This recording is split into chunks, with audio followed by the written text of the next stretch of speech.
नमस्कार मित्रांनो. एवढ्या रात्री मी धानुरेवाडी माडबन गावचे पोलीस पाटील विनायक पवार यांच्या घरी हे ब्रह्मकमळ फुललेले आहेत.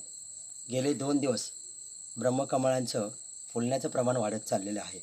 नशीबवान म्हणतात की हे ब्रह्मकमळ फुलताना ज्या व्यक्तीला दिसतं ते. आणि हे ब्रह्मकमळ फुलल्यानंतर वैशिष्ट्य असं असतं की घरातील व्यक्ती जे सर्व असतात त्या सुवासिनी याचं औक्षण करतात.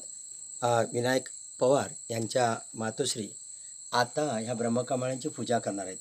मी रात्री 11च्या नंतरसुद्धा तुम्हाला हे दाखवणार आहेत आणि तुम्ही जे पाहणार आहेत ते पण भाग्यवान असाल. म्हणून आता ही आरत करताना आपण पाहूया. आणि जर तुम्हाला हा व्हिडिओ आवडला तर लाईक करा आणि सबस्क्राईबर करा. काकी कर ना.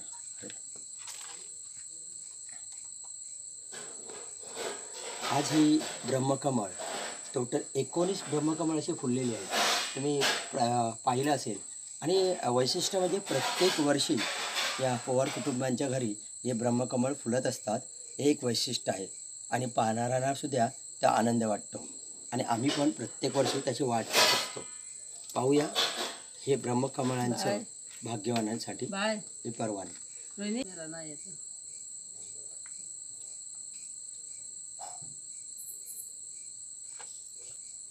येतो.